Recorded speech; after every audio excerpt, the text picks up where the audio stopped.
Sen video mu çekiyorsun?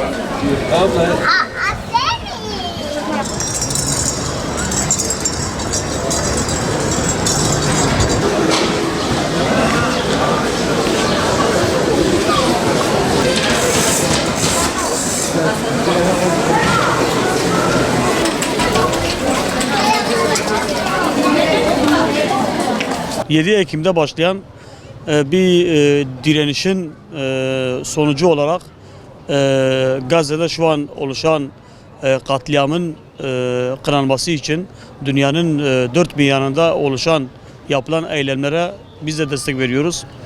Özellikle Amerika ve Avrupa'da yapılan eylemlerde Müslümanların bunu görüp buna binaen daha da dirayetli, daha da cesaretli ve daha da gür bir ses ve sedayla sahaya çıkıp sokaklara çıkıp haykırması lazım. Gazze için diyebileceğimiz tek bir şey var. Şu an koskoca İslam ümmetinin izzet ve şerefini bir avuç Müslüman Hamaslı, İslam cihatlı mücahidin elinde şu an elinde bulunduruyor. Allahu Teala onlara yardım etsin. Allahu Teala onları muvaffak etsin. Şu anda Gazze'deki soykırım devam ediyor. Avrupalıları hepsi direniştedir şu anda. Biz istiyoruz ki Türkiye'deki diğer İslam ülkelerindeki Müslümanları da halkı da seslenmek istiyorum.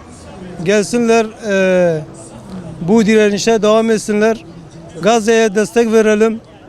Şu anda bütün dünya destek veriyor. Türkiye'de destek vermesini istiyoruz. Bunun yanında boykot ürünleri boykot edelim. Şu anda bütün ürünler boykot etmek durumdadır. Ediyorlar da. Biz de istiyoruz ki Türkiye'deki boykotlar daha da devam etmesini istiyoruz. Son olarak da istiyoruz ki yani Müslümanların birleşmesi ve İsrail'in yok olmasını istiyoruz. Neredeyse 8 aydır olan bu soykırıma hayır diyoruz. Gazze'deki kardeşlerimizin arkasındayız. Biz üniversite gençliği olarak her zaman sahalarda olacağız. Sahaları asla boş bırakmayacağız. Buradan tüm dünyadaki üniversiteli kardeşlerime sesleniyorum. Asla sahaları boş bırakmayalım. Biz sahalarda oldukça bu direniş devam edecektir inşallah. Buradan dünyanın dört bir yanında olan bütün üniversite, özellikle ABD'deki bu soykırıma hala mücadele gösteren Harvard Üniversitesi'ne çok selam söylüyorum. Onların bu direnişini çok kutluyor. Dilerim Rabbimden diğer bütün ülkedeki üniversiteler de böyle ayaklanır. Biz de Batmanlı gençler olarak bu davaya devam edip ve asla bu soykırıma göz yummadan olmayacağız inşallah. Dileğimiz daha sağlam, daha kuvvetli ses çıkarabilmek. Bunun için de hepinizi sahalara bekliyoruz. Bu nöbeti devam ettirmemiz gerekiyor çünkü onlar zalimler zulmünden vazgeçmiyor. Müslümanların tekrar bir olması ümidiyle Allah'a emanet olun. Şu an dünyanın ayakta olduğunun farkındayız. Bütün üniversiteler ayakta. Aslında geç kalınmış bir mücadelenin desteği mi bilmiyorum ama uyanış çok önemli. Bütün üniversiteler şu an ayakta.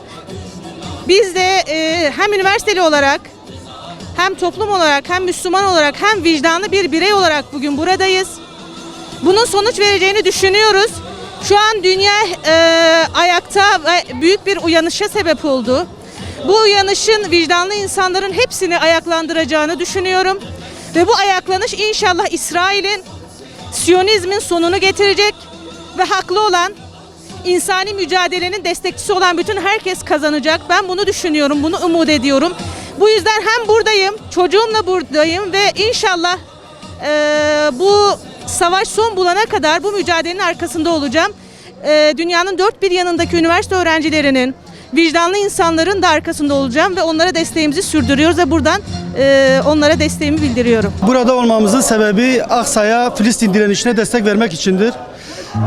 Şimdi bazı kesimler mesela ya diyor bu mesela meselesi, Filistin meselesi sanki mesela Arapların meselesiymiş gibi lanse etmeye çalışıyorlar. Bu mesele Arapların meselesi tek değildir. Bu bütün ümmeti Muhammed'in meselesidir. Birkaç sebepten dolayı ümmeti Muhammed'in meselesidir.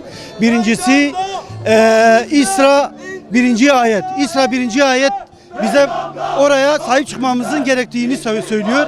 İkincisi de kıble-i avul yani ilk kıblemizdir. İlk kıblemiz oluşundan dolayı bizim oraya sahip olmamız lazım. O bir de peygamberlerin diyarı olduğundan dolayı bizim oraya sahip çıkmamız lazım. Bütün Müslümanların bu direnişe kendi çapında bu direnişe destek vermesi gerekiyor. Yani en azından bu batıdaki gayrimüslimler kadar da Müslümanların ses çıkartması gerekir. Çok yakışıklı var biliyor musun? Teşekkür ederim. Teşekkürler. Hoşuna gelmiş olacağım.